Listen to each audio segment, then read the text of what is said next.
Gulbarga news, खबरें पहुंचाए पहले। Gulbarga breaking news. गुलबर्गा जिला में वाक़े चिंचोली तालुका के चंदापुर कस्बे में कायम हॉस्टल में लोकायुक्त एसपी बीके उमेश ने दौरा किया और हॉस्टल का दौरा करते हुए इसी दौरान कुछ ऐसी बातें उन्हें पता चली जिसको देखकर सुनकर वो हैरान रह गए।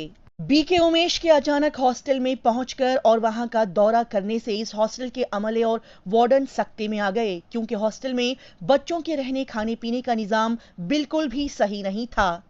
इस हॉस्टल में मौजूद तलबा स्टूडेंट्स ने शिकायत की कि उन्हें यहां पर नाश्ता, दोपहर का खाना मुनासिब तरीके से फराहम नहीं किया जाता और पीने का पानी भी साफ नहीं रहता। This video is sponsored by Max Multi Speciality Hospital, 24/7 emergency trauma and critical care center with advanced services, located at Hagarga Circle, Ring Road, Gulbarga.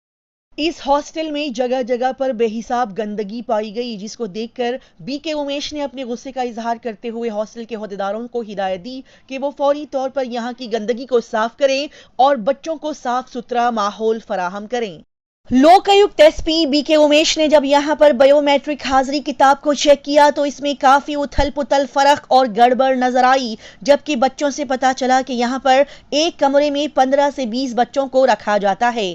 लिहाजा बीके उमेश के इस हॉस्टल के दौरे के दौरान इसी तरह की कई और बातें सामने निकल कर आई।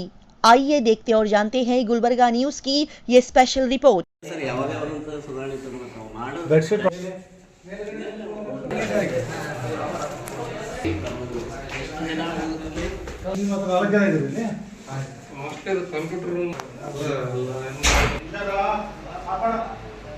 ಡೈಲಿ ಇರೋದಕ್ಕೆ 23 ಕನ್ನಡ ಇರ್ತೀವಿ. ಇಲ್ಲ ಬೆಡ್ಗಳು ಬರ ಸರಿ ಹೋಗಲ್ರಿ. ಎಲ್ಲ ಬಾತ್ರೂಮ್ದಾಗ ಅಲ್ಲಿ ಇಲ್ಲಿ ಹೋಗ್ತಾರೆ ರೂಮ್ದಾಗ ಇದ್ದವ್ರು. ಒಂದೊಂದರೊಳಗೆ ಮುಗ್ಗಾರ 4 ಜನ ಇಕ್ಕಾರಿ ಬಟ್ಟಿ ಒಂದೊಂದು ಡೆಸ್ಕ್ ಒಳಗೆ.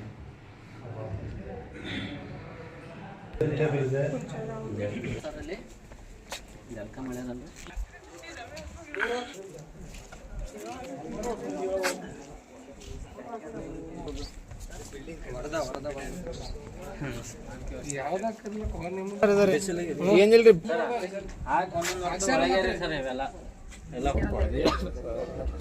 ಈ ಥರ ಇದ್ರೆ ಹೆಂಗೆ ಮಾಡ್ಬೇಕ್ರಿ? ಈ ಥರ ಇದ್ರೆ ಹೆಂಗೆ ಮಾಡ್ಬೇಕು?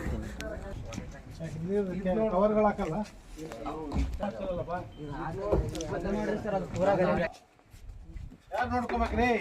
ನಾ ಮುಸ್ತೀನಿ ಮತ್ತೆ ಅವ್ರು ಕೇಳ್ದೆ ಬಿಡ್ತಾರೆ. ಸ್ವಾಮಿ 2 ಸಲ ಬಂದು ಕಂಟಿನ್ಯೂ ಬರ್ತೀನಿ.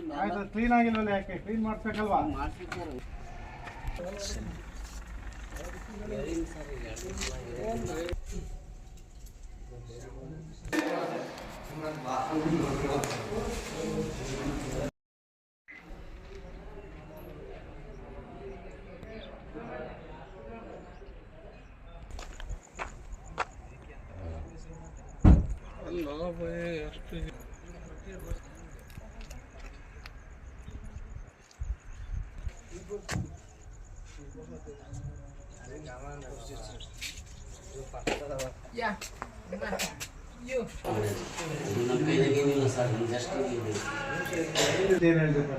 ಯಾವ ರಿಜಿಸ್ಟರ್ ಹಾಜರಿ ಅವ್ರು ಸೈನ್ ಹಾಕ್ತಾರೆ, ನೀವು ಮಾಡ್ತೀರಾ? ನಾವು ಹಾಕ್ತೀವಿ ಸರ್.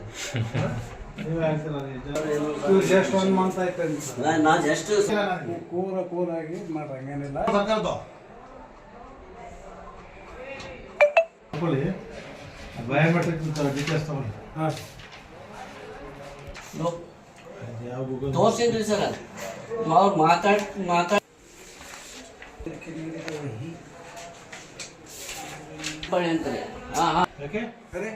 ಎಲ್ಲಿನೋ ಎಲ್ಲ ಕಡೆ ಖಾಲಿನೇ ಅಂತ ಹೇಳ್ತಾರೆ.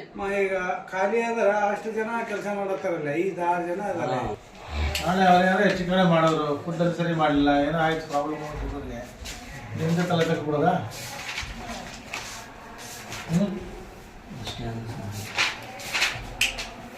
ಜವಾಬ್ದಾರಿ ಇಲ್ಲ ರೀ. ನಾನು ಕೇಳ್ತಾ ಇದ್ದೀನಿ, ಈಗ ಅವ್ರನ್ನ ಹೆಂಗ್ ಒಳಗಡೆ ಬಿಟ್ಕೊಡ್ರಿ ನೀವು?